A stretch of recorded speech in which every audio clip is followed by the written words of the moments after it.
Growing up in Council Bluffs, Dan O'Neill was never at a loss for company. I was one of 10 children. There were 7 boys and 3 girls. I was exactly in the middle. It was really church, family, and the neighborhood that we revolved around. After graduating from St. Albert High School in 1971, 18-year-old Dan enlisted in the U.S. Air Force. With a plan to see the world, his first duty assignment took him all the way to Offutt Air Force Base. So my first travels took me from Potawatomi County to Sarpy County. I didn't go very far.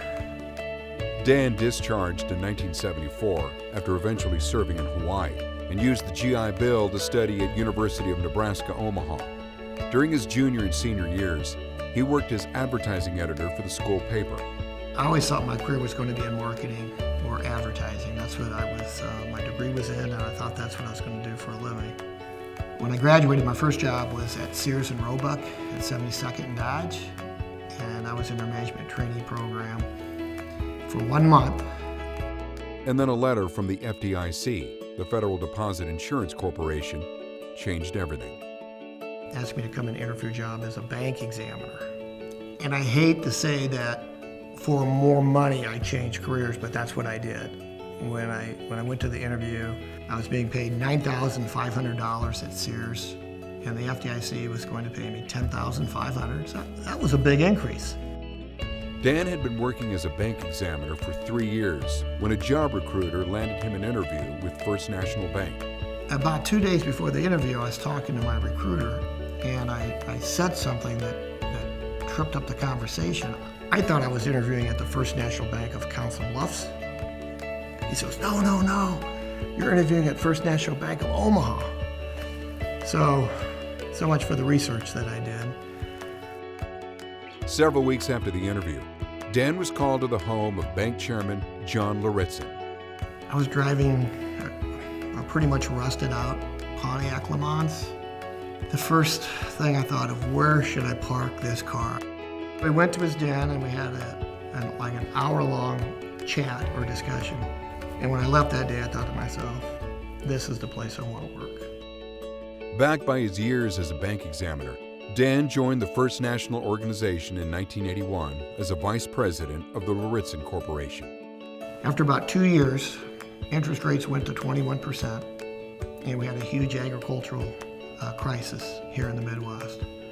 So my job really wasn't to look for bad loans because most of them were bad.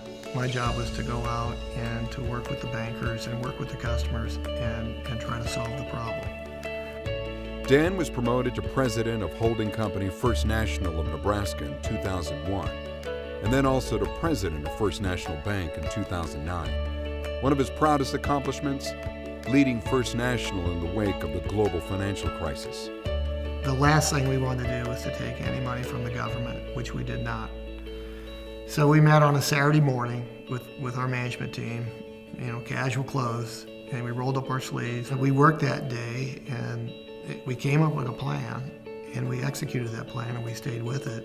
Given that Bruce had confidence in me and our team to get this job done, I never looked over my shoulder making decisions. And I think what a good mentor he was by how he treated the other employees, how he treated the customers, and he never changed.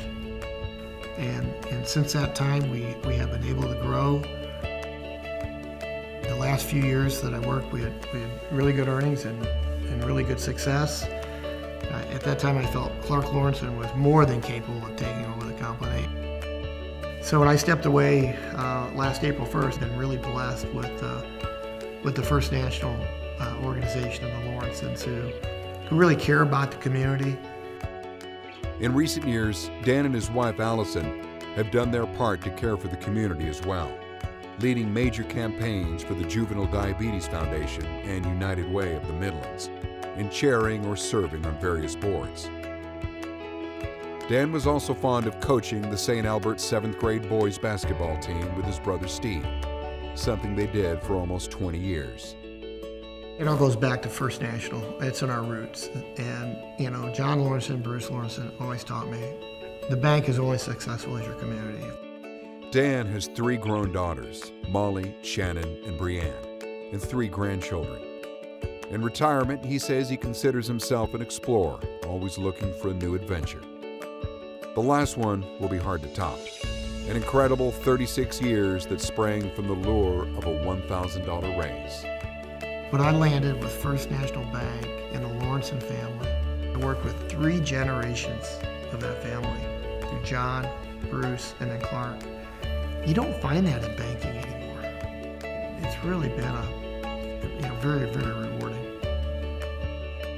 Dan O'Neill, for putting customer and community first during almost 40 years with First National. Welcome to the Omaha Business Hall of Fame.